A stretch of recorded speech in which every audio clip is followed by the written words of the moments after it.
everyone, welcome back to my channel Commerce Minded. My name is Priya Anand and let's start with our third chapter of BST class 12th curriculum, that is business environment. So we have already done chapter number 1, that is management, and chapter number 2, principles of management, and I have already shared the videos of both the chapters. And if you haven't seen those videos, go and watch those videos first and then come here. और उनका link आपको नीचे description में आपको दिख जाएगा. So let's get started with our third chapter, that is business environment. अब तक हमने management पढ़ लिया है, that what management is all about. Then we had already discussed about various principles given by Henry Fayol and F.W. Taylor. So the next chapter is business environment. अब आपकी book के according तो ऐसी definition लिखी हुई है, it is the sum total of individuals and institutions and other forces which is outside the business. Now अब इसका क्या मतलब है? सिंपल सा वर्ड है बिजनेस एनवायरनमेंट. ऐसा एनवायरनमेंट जिसमें हमारा बिजनेस वर्क कर रहा है. For example, my business is established in India, so the environment outside the business is what you call business environment. मेरा न्यू दिल्ली में फैक्ट्री, मेरी एक फैक्ट्री है, लेट्स से मेरे पास बिजनेस है जिसमें मैंने फैक्ट्री इस्टेब्लिश करी है और वो फैक्ट्री मेरी है न्यू दिल्ली में. तो ये न्यू दिल्ली, पूरा इंडिया, ये पूरा मेरा एनवायरनमेंट है. So that is what you call business environment. It is the sum total of all individuals. इसमें individuals कौन कौन से होंगे? मेरे competitors हैं, ठीक है, वो individuals कहलाएंगे. जैसे मेरे और भी चीज़ें, मीडिया है मेरे बिजनेस के आसपास, और भी लोग हैं, मेंबर्स हैं, कोर्ट्स हैं, कोई भी बहुत तरीके के लोग हैं जो आसपास है, मेरे बिजनेस से मिलते जुलते लोग हैं, ठीक है. इंस्टीट्यूशंस, जो मेरे आसपास इंस्टीट्यूशंस हैं, ठीक है. एंड अदर फोर्सेस को हम आगे डिटेल में पढ़ेंगे, बट इन फोर्सेस को मैं आपको बता देती हूँ. इसमें इकोनॉमिकल फोर्स आता है, लीगल फोर्स आता है, सोशल फोर्स आता है, टेक्नोलॉजिकल फोर्स आता है. तो ऐसे फोर्सेस हैं जो उसको हम कहते हैं बिजनेस एनवायरनमेंट. फॉर एग्जाम्पल, हमारी टेक्नोलॉजी चेंज होती है, कोई भी, मेरी लेट्स से मेरा इलेक्ट्रॉनिक का काम है, मैं टीवी मैन्युफैक्चर करती हूँ. तो टीवी में कितने सारे चेंजेस आए. पहले एलसीडी, पहले normal black and white TV आता था, उसके बाद चेंज हुआ, उसके बाद over a period of time LCD आए, एलईडी आए, फिर उसके बाद क्या आया, फिर अब ओएलईडी टीवीज़ आने लग गए हैं, अब क्यूएलईडी भी आने लग गए हैं. ऐसी अलग अलग टेक्नोलॉजी है जो चेंज हो रही है. ऐसी लैपटॉप्स में भी यही है, पहले कंप्यूटर्स आते थे, फिर लैपटॉप आए, फिर आईपैड आया. ऐसे मोबाइल फ़ोन्स में भी टेक्नोलॉजीज चेंज हो रही हैं. तो यहाँ पे क्या हो रहा है, अगर मेरी कोई इलेक्ट्रॉनिक की बिजनेस है तो यहाँ पे मेरे आसपास टेक्नोलॉजी चेंज हो रही है, मेरे बिजनेस एनवायरनमेंट में टेक्नोलॉजी चेंज हो रही है, और उस चेंजेस को मुझे अपने ऑर्गेनाइजेशन में अडेप्ट करना पड़ेगा. अगर मैं अडेप्ट नहीं करूँगी तो ऑफ कोर्स क्या होगा, मेरी ऑर्गेनाइजेशन में प्रॉफिट्स नहीं होंगे, मेरी चीज़ें कोई नहीं खरीदे अगर मैंने अपनी टेक्नोलॉजी अपडेट नहीं करी. So these are business environment in which my business is operated. और इनको स्कैन करना बहुत इंपॉर्टेंट है. उसको हम कहते हैं स्कैनिंग बिजनेस एनवायरनमेंट, कि रिसर्च करना कि आने वाले टाइम पे किसकी डिमांड सबसे ज़्यादा होने वाली है. आज की तो बात ठीक है, बट और 3 साल, 4 साल, 5 साल में किन चीज़ों की डिमांड बढ़ने वाली है, मैं उसका बिज़नेस स्टार्ट करूँ आज की डेट में. तभी कहते हैं ना कि ऐसा बिज़नेस मत करो जो सिर्फ आज की डेट में चले. कुछ ऐसा बिज़नेस सोचो जो 5 साल, 10 साल, 15 साल के बाद आपका सक्सेसफुल रहे. क्यों? क्योंकि यू हैव टू रिसर्च कि लोगों की क्या माइंडसेट है, क्या टेस्ट एंड प्रेफरेंसेस हैं आने वाले टाइम पे. All right, so this is what you say scanning of business environment.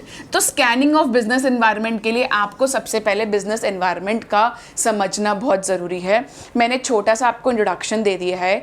अब मैं आपको बताऊंगी कि किस तरीके से इसके फीचर्स होते हैं या क्या डिटेल में हम इसको business environment को पढ़ेंगे. So let's get started. Alright, so let's start with the first feature of business environment. सबसे पहली चीज़ है totality of external forces.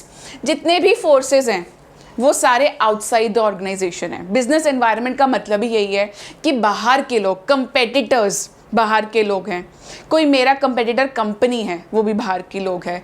Media, technology, institutions, ये सब बाहर की चीज़ें हैं, जो ऑर्गेनाइजेशन के बाहर हैं वो होंगे मेरे बिजनेस एनवायरनमेंट.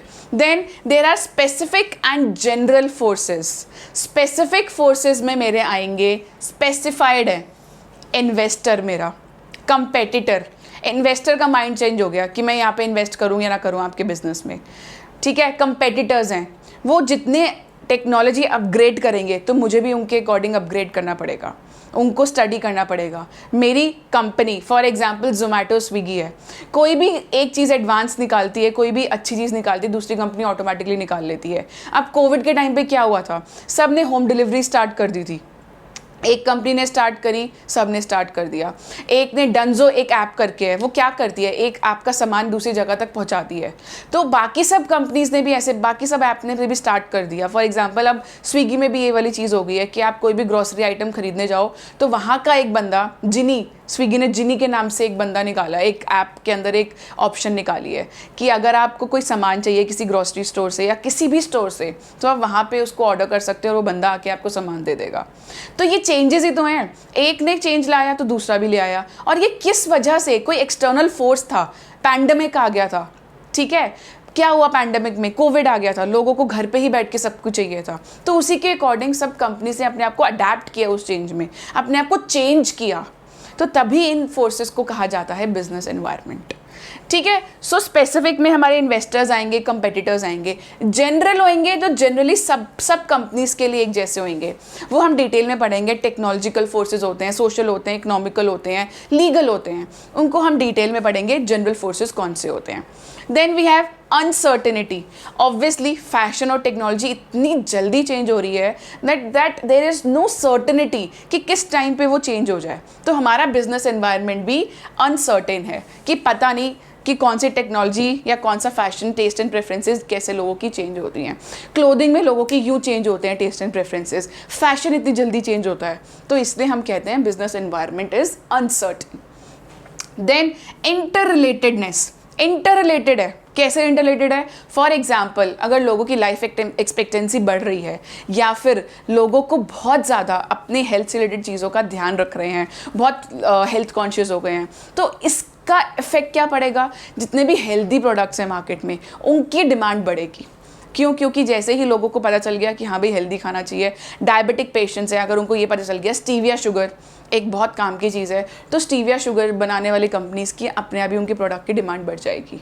तो इंटर रिलेटेड है. कुछ टेस्ट में चेंज आया और जहाँ पे चेंज आया, मिलेट्स है, मिलेट्स के लोगों को बहुत ज़्यादा, लोगों में बहुत अवेयरनेस आ गई है कि बहुत हेल्दी होता है, तो जो भी कंपनीज इससे रिलेटेड इससे मिलता जुलता कोई प्रोडक्ट बनाती है तो ऑब्वियसली उस कंपनी की डिमांड बढ़ जाएगी. इंटर रिलेटेड, कोई टेस्ट चेंज हुआ, जहाँ पे चेंज हुआ उसकी डिमांड बढ़ गई. Dynamic, it keeps on changing. Dynamic का मतलब it keeps on changing as per the environment, as per the taste and preferences of the people. Relativity, relativity का क्या मतलब है, हर जगह पे अलग है. यूएस में अलग होएगा, इंडिया में अलग होएगा, कनाडा में अलग होएगा, लंदन में अलग होएगा. So it is relative, highly relative. तो इंडिया के बिजनेस एनवायरनमेंट ऑब्वियसली उनके टेस्ट एंड प्रेफरेंसेस अलग है. अब तुम यूएस में थोड़ा जाके आप अपने इंडियन ट्रेडिशनल क्लोथ्स बेचोगे, साड़ी सूट तो नहीं बेचने वाले. ऐसे ही बहुत सारी चीज़ें होती हैं, टेस्ट एंड प्रेफरेंसेस होते हैं, खाने के तरीके होते हैं. जैसे यहाँ पे नॉन वेजिटेरियन लोगों को नहीं पसंद आता, वेजिटेरियंस हैं, तो इसलिए it depends upon country to country.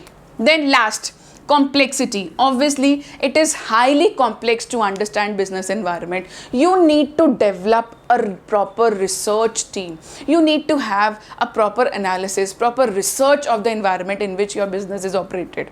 Otherwise you won't be able to adapt, number one, and secondly your business won't be able to grow in future.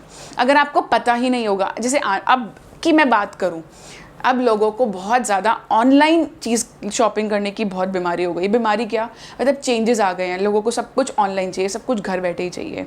तो अब क्या हो रहा है, अर्बन कंपनी जैसी कंपनी बन गई है जिसमें आपको सारी सर्विसेज घर बैठ के मिलती है. तो अर्बन कंपनी ऑब्वियसली उसको 2-3 साल हो गए हैं आए हुए, बट जितना उसकी सर्विसेज आज की डेट में इंक्रीज़ हो रही है उतने वो पिछले सालों में नहीं हो रही थी. वाई? बिकॉज उसने जान लिया कि लोगों की क्या प्रेफरेंसेस एंड नीड्स हैं फ्यूचर में. तो अब क्या, आगे आने वाले टाइम पे ये कंपनी बहुत ग्रो करेगी. ऐसे ही अमेज़ॉन, स्विगी, पहले पहले वो स्टार्टअप्स थी, उसके बाद उनकी वैल्यूएशन इतनी बढ़ती गई, ठीक है, क्योंकि लोगों में डिमांड बढ़ गई कि उनको घर बैठे बैठे ही अब सब कुछ चाहिए, चाहे वो 50-100 रुपये एक्स्ट्रा भी क्यों ना पे कर दे एज डिलीवरी चार्जेस। तो ये एक माइंडसेट उन लोगों ने सर्च किया, रिसर्च किया, स्टडी किया, then they came up with that business idea. That whole procedure, research is basically your scanning of business environment. और हमारे चैप्टर का नाम है बिजनेस एनवायरनमेंट, कि हम बिजनेस एनवायरनमेंट में क्या स्कैन करें, क्या रिसर्च करें। तो बिजनेस एनवायरनमेंट में वी हैव इंडिविजुअल्स, कंपेटिटर्स की क्या है, मीडिया, कोर्ट्स, हमारे इन्वेस्टर्स, हमारे इकोनॉमिकल टेक्नोलॉजी कैसे चेंज हो रही है, लीगल चीज़ें, कोई पॉलिटिकल इश्यूज, जैसे कोई ऑब्वियसली कोई पॉलिटिकल पार्टी भी चेंज होती है तो भी हमारे इन्वायरमेंट में चेंजेस आते हैं। इंस्टीट्यूशंस हो गए, बहुत सारे फोर्सेस हैं जो हमारे बिजनेस एनवायरनमेंट का पार्ट है। So now let's get start with the importance of business environment. मैं अपनी इस वीडियो में फीचर्स करवाऊंगी एंड इंपॉर्टेंस करवाऊंगी, और मीनिंग तो मैं आपको बता चुकी हूँ। और अपनी नेक्स्ट वीडियो में I will explain about various dimensions. हम जो मैं फोर्सेस की बात कर रही हूँ ना, ये सारे डायमेंशंस हैं जो मैं अपनी नेक्स्ट वीडियो में एक्सप्लेन करने वाली हूँ।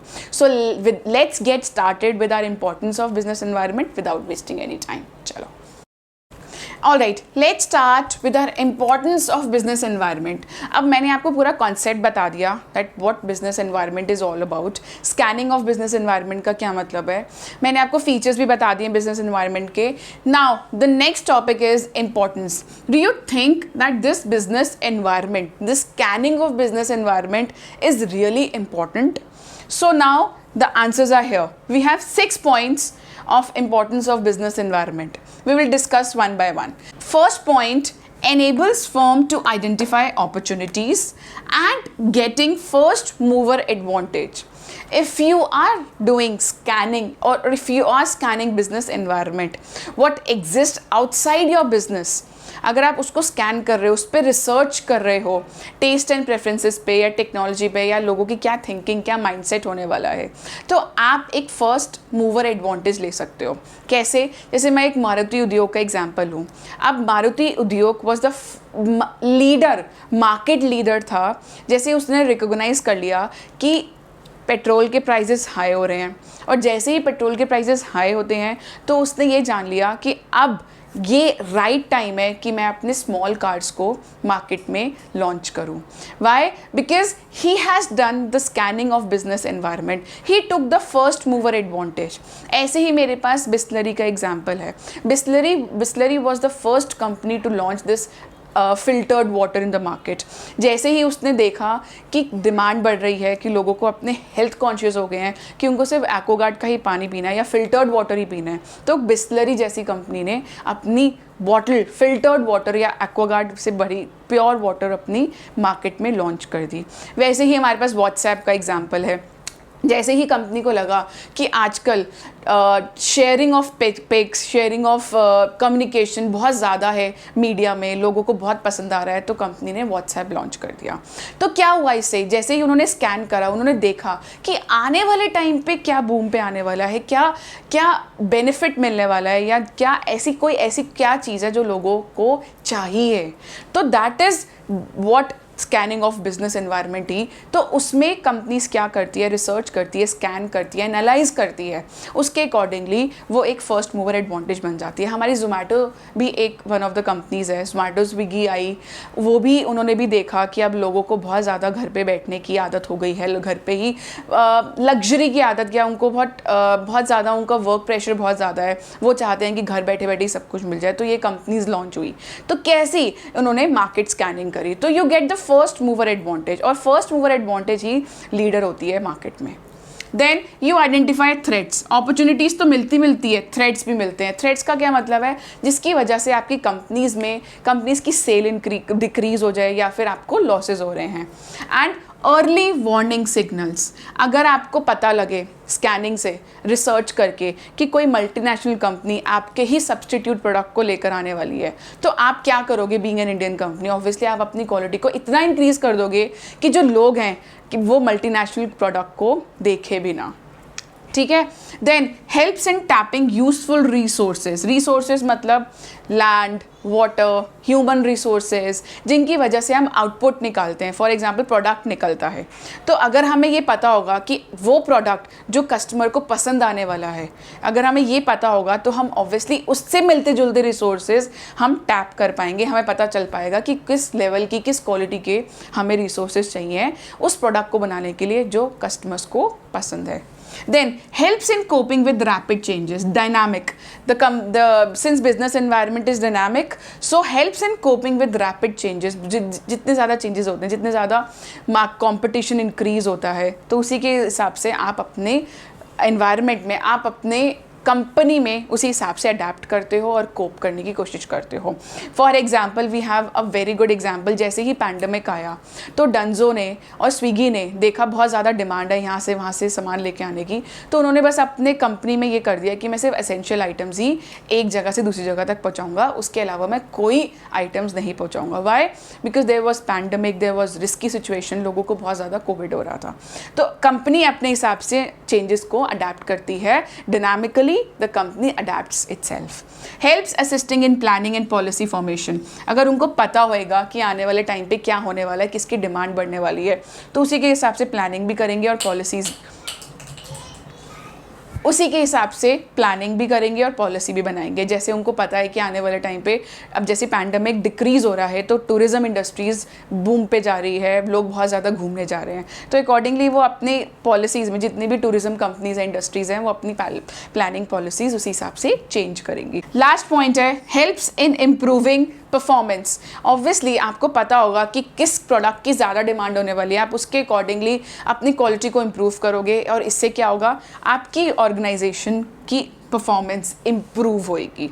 So that is all about importance of business environment, researching business environment, scanning business environment, ये सब एक ही पार्ट है। So that's all for this video. मैं अपनी नेक्स्ट वीडियो में आपको डायमेंशंस के बारे में बताऊंगी, जो मैं जनरल फोर्सेस की बात कर रही थी उसको हम डिटेल में डिस्कस करेंगे। सो I hope you like my video, and if you have any question in your mind, do let me know in the comment section. I would love to answer this. Thank you so much.